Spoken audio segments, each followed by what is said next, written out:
Good Choices, a holistic conversation about dance, art, and life with Sabine Parzer. Hi, everybody. This is Sabine with another solo episode of Good Choices, a holistic conversation about dance, art, and life. I want to talk about one of the pillars of my work in holistic dance, which I have the big headline called Somatics and Applied Anatomy. And I would like to talk about how I understand the term somatics, how I understand it in the connection to holistic dance, which is quite specific, and I will go into that. But I also want to talk about some of the pioneers and the definitions of it, of the general field.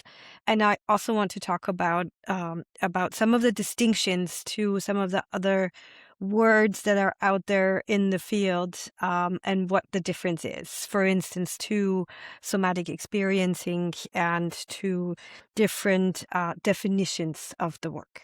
Okay. So first of all, we have to talk about somatics as coming from a specific word. I'm taking some of my notes here. I'm looking at some of them. So, because it's quite a complex it's a big umbrella word. I mean, maybe that's a good way to start talking about it, because somatics is not one specific method. It's rather many different method and many different approaches towards working with the body, and that makes it a little bit confusing at times for people who have never heard about it, but also makes it very broad. And within that, we're going to have to, as we go along and as the work spreads, also have to be really specific and provide guidelines around that.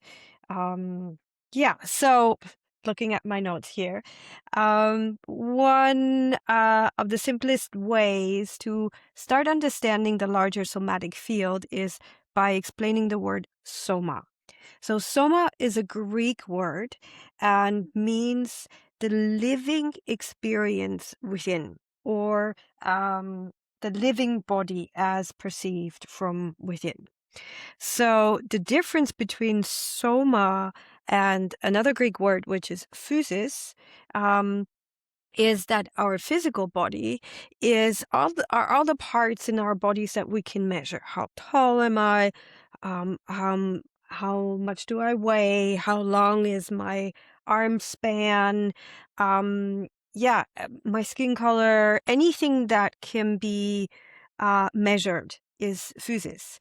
And it, body mind index and all of these things. And in contrast to that, soma is the subjective lived experience that we have while being in a body. So in German, there is an interesting word which is called Leib. And there's no real translation to that, but it's kind of the closest one that comes closer to soma, which is also very interesting because Leib is also in Christianity being used to describe the body of Christ. So you can kind of get a sense of that there's more to it than just the physicality of it. There is so soma, meaning there are interoceptive levels of experiencing ourselves. So there are, of course, all of these receptors that we have inside of our body, which are called interoceptors, which, tell us when to go pee, tell us when we need to sleep, tell us when we need to rest. Oftentimes we don't listen to those, but they are important. Interoception tells us when possibly there is something that needs attending to. If there's pain, of course, those are also sensory signals to our, like moving through our daily consciousness to tell us, hey, you need to take care or get your liver checked out, or there is a bone that doesn't, that is broken, or that needs attention, a tendon that needs attention, body parts that need attention. So that's kind of like one aspect of the soma, is all of those physiological sort of signals that we're getting. Am I hot? Am I cold? Am I nauseous? Or am I feeling dizzy? Yeah, all of these sort of sensations around what the homeostasis of our bodies need. But there is a whole other layer to soma, which, especially if you've been practicing authentic movement, you probably know about that. But also people who do a lot of meditation or a lot of creative arts therapy or creative expression, which is that we have a very rich inner life that is often hard to get a grasp on, or hard to be able to put into words, or hard to also sometimes make literal sense.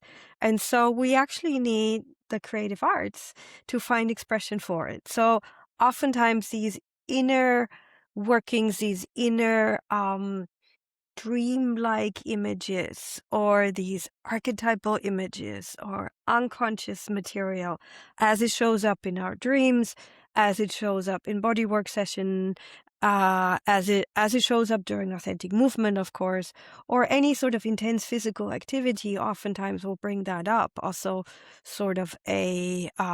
oftentimes sort of a high intensity situation will sort of bring up the body. I'm not saying that that's necessary to go there, but sometimes it will happen that if people have a high adrenaline output, that they will sense themselves differently, but they will also have a different perception of their own body and or also their internal body. So soma is a very, very rich landscape of inner experience that, of course, is not separate from our outside. So interoception is always meeting exteroception. So exteroception is what we would call all of the inputs that are coming in from our five senses into our body through our eyes, our ears, our nose, our mouth, and our skin. And then, of course, it meets with our interoception, with our inner world, with our inner creativity, the richness of our inner body. And also, of course, this beautifully understudied area of body memory. So, as many of you have probably experienced, either through touch sequences in dancing or in a bodywork session, but maybe also during an authentic movement session, is that oftentimes when we go so deep into our soma, there are also areas within ourselves that might feel like they're not of this present moment.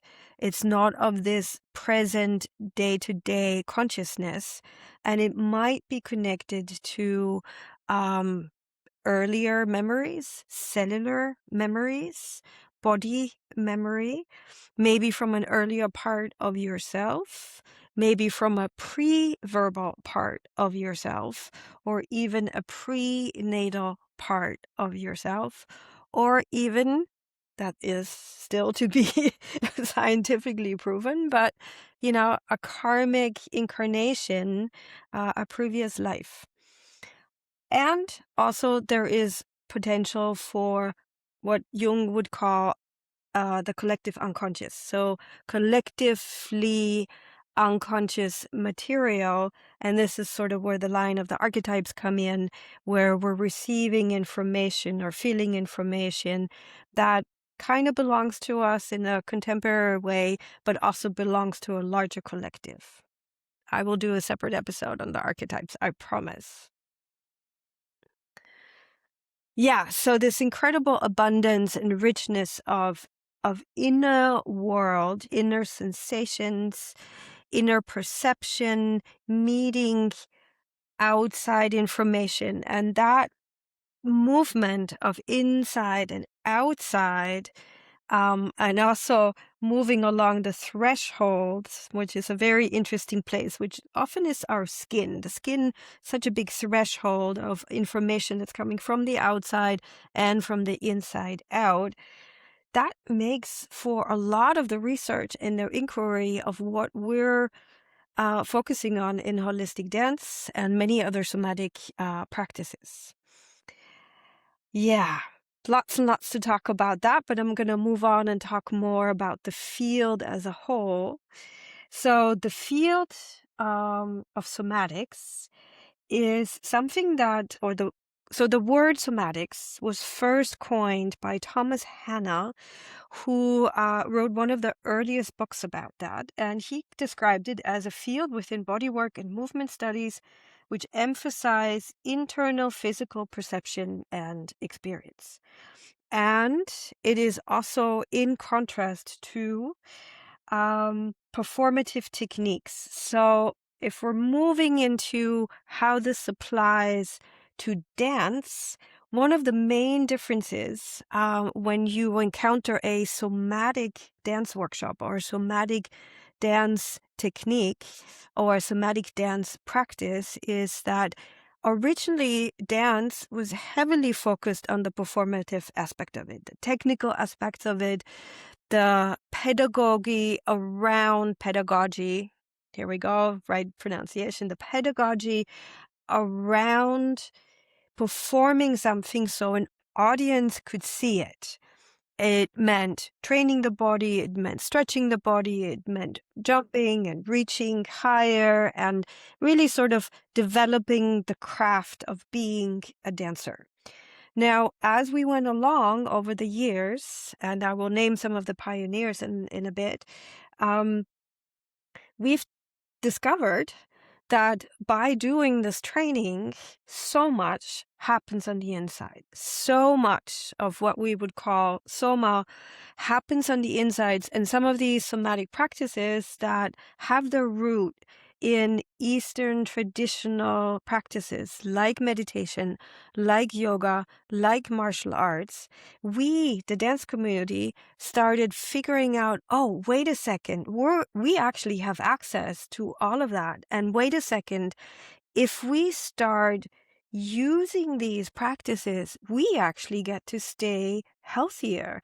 We get to rehabilitate from our dance injuries, which were massive, which are still massive in many ways, but they were also so massive because so many of us were training in these techniques that these master choreographers like Martha Graham and Merce Cunningham and Jose Limon and Eric Hawkins and so many of these choreographers developed movement techniques, dance techniques that were based on their own bodies.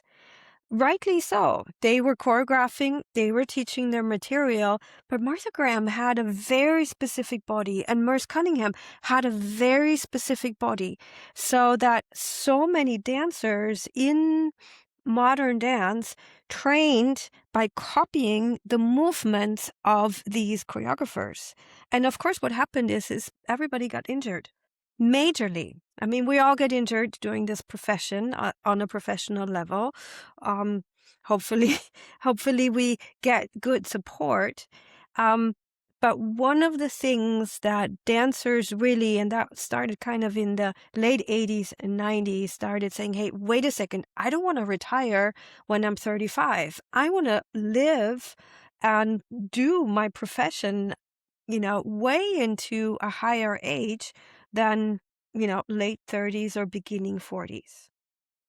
So this merging of the field of somatics and dance started happening, and it's kind of really landed in many ways that oftentimes we don't even notice it anymore, that, a dance teacher will kind of automatically start with some sun salutations from yoga, or will incorporate some Aikido movements because it's been so well established. But I think it's worth noting that that was not always the case.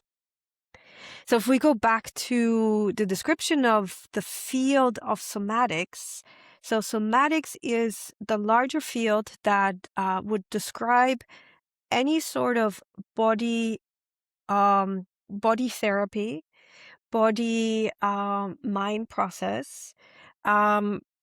Specific techniques would be shiatsu. It will be Traeger. It will be Greenberg. It will be the Feldenkrais method. Um, Many of these methods, not all of them, but many of them were founded again by a specific person, like the Feldenkrais method by Moshe Feldenkrais. Might have to add here that he was not the only one developing the method, but Alon Talmi was also developing the method with him.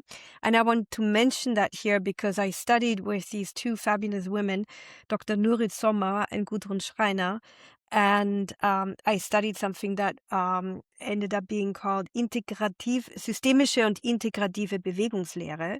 So it's called systemical and integrative movement pedagogy. And Nurid and Gudrun learned from Alon Tarmi, who was the oldest student of Moshe Feldenkrais, and really developed the method with him together. And then Gudrun and Nurid took the essentials, took the principles of the Feldenkrais work, and combined them with systemic counseling, mit systemischer Beratung. So in combination with systemical family constellations.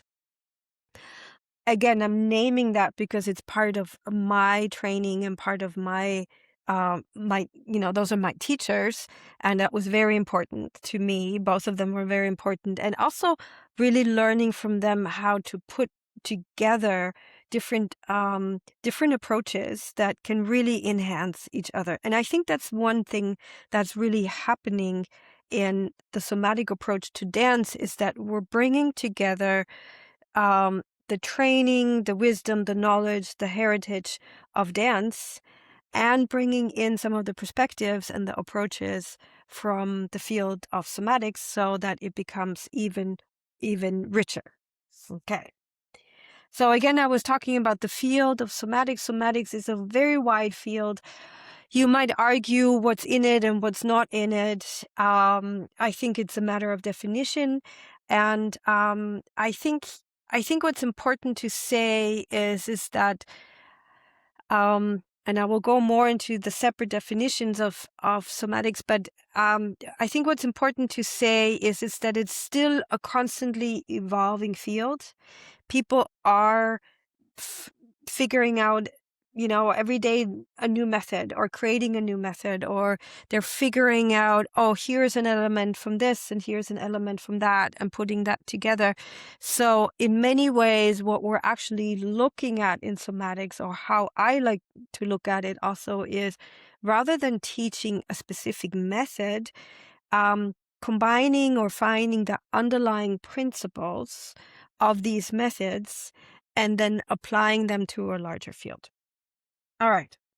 I would like to quote Martha Eddy here because a lot of the information I have from her, she is a pioneer in the field of integrating somatics with the dance world.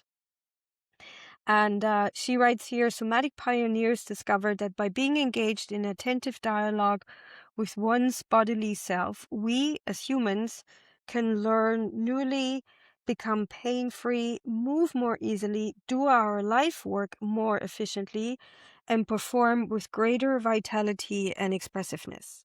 So what's important to say is that, yes, this applies, and a lot of what I was sharing before was looking through the lens of professional dancers, but so much of somatics is actually geared towards everyday life, or towards doing chores, towards doing your profession.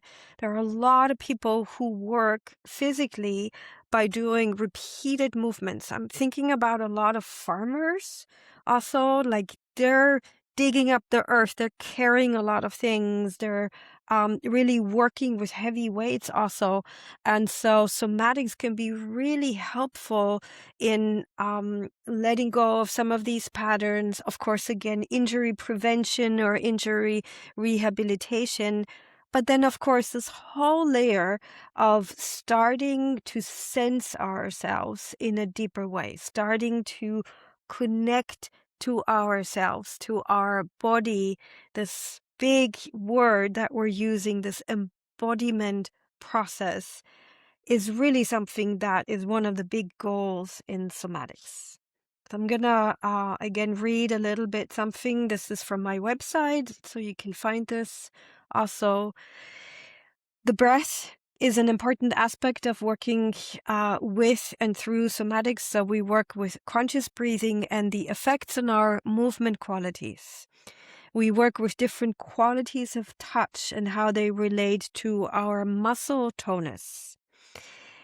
Injury prevention and recovery, I've already mentioned that. Exploration of the body systems and their expressive qualities.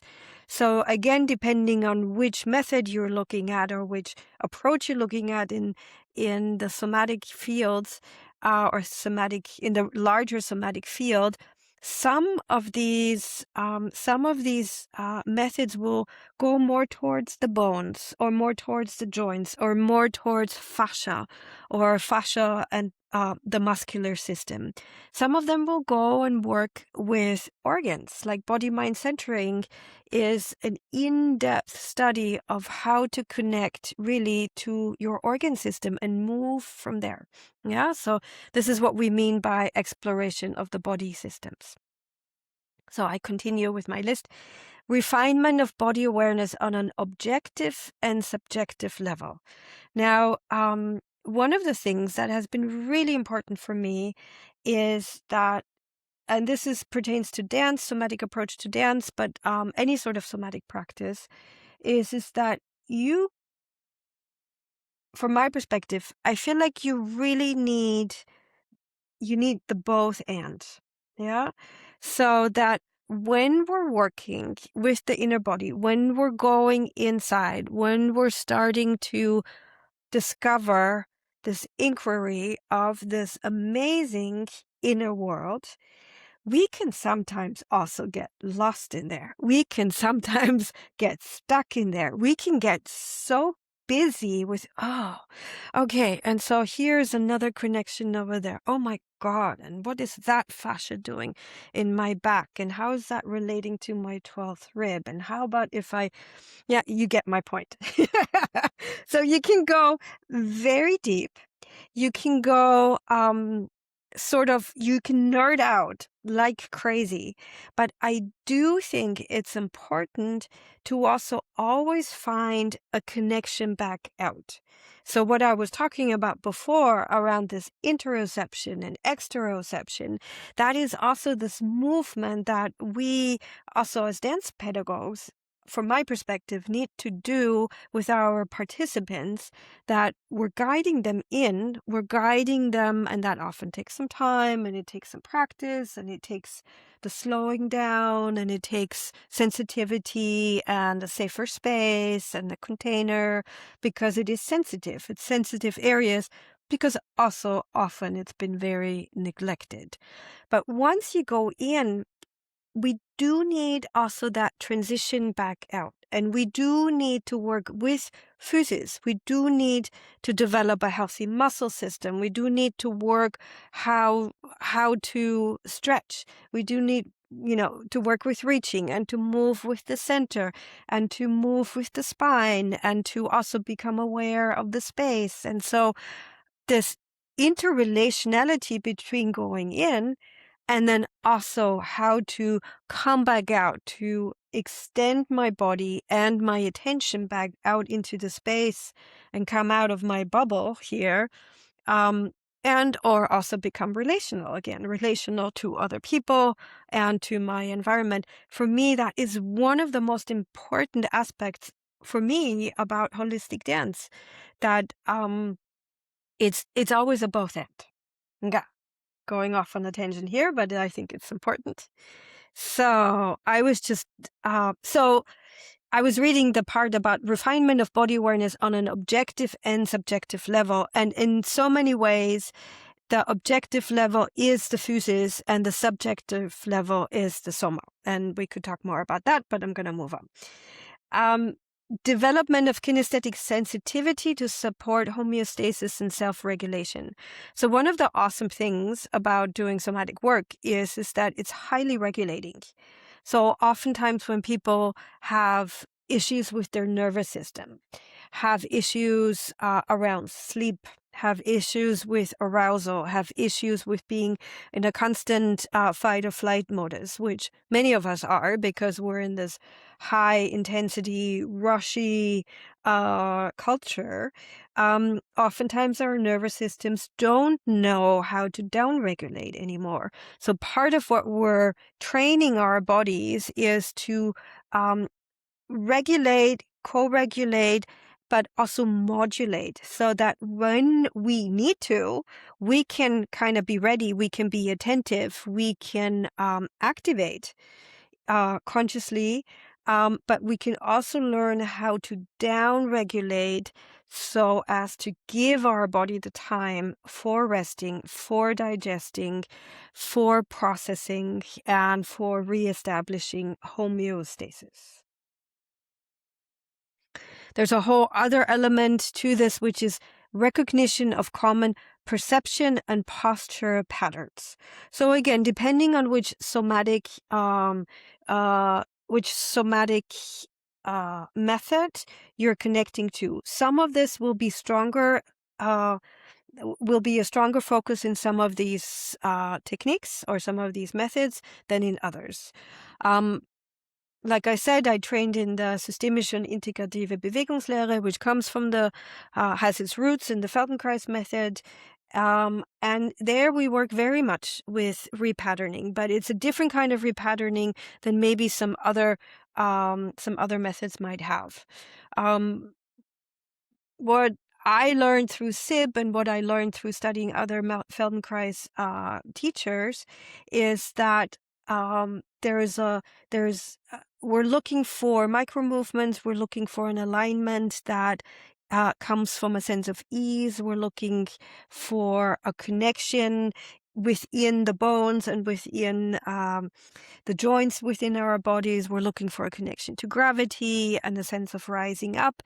And of course, there's issues around the fascial body and the muscular system. But there is sort of the sense that there is an alignment that is supportive to us, the way we are individually built. So that in the Feldenkrais work, that also might mean that we might be crooked or that we might be twisted, so that we're not trying to fix people, but we're actually helping them acknowledging what is and then working with that. Of course, that's very contrary to many approaches in medicine, also to some of the approaches in chiropractic practices. So we can, again, nerd out on the details of the different methods, but oftentimes somatic practices will work with patternings, repatternings, both on a perception level and on a physical level. And then the last one is improvement of the quality of life in everyday life, professional and artistic expression. And this is something that I said before about people having, certain movement patterns in their professions. But, and this is also worth noting, coming from a dance perspective, there is something to be said about a performer, a quality of performance that comes from a somatic practice. I think you can see it, you can feel it as a performer. If you're coming from a place from within, there is a richness and abundance. There is a breath that moves through the body in a different way than if people haven't had that kind of experience. Okay, so I promised you a lot more things. I'm going to take a break here, though, and separate these parts so it's easier to listen to. Thank you so much. So this was part 1 of somatics, and I will go and talk more about the pioneers and about the other fields that sound so similar to somatics, but is not quite the same thing. Ciao! If you would like to know more about holistic dance and the Holistic Dance Institute, please visit us at our website www.holistic-dance.at. Holistic dance is an invitation to transformation through dance, movement, and touch. It was founded by me, Sabine Parzer, in 2010. It is a mix of different methods, a dynamic cross-method approach from dance pedagogical, dance and body therapeutic, systemic and holistic methods. We offer authentic movement, integrative contact improvisation, somatics and applied anatomy, improvisation, ecosomatics, and many more elements. I offer holistic dance workshops, I offer single sessions, I offer teachers trainings, embodiment trainings, advanced teachers tracks, year groups, and retreats. I would be very happy to see you at one of our events. And if you have any questions, please write me an email.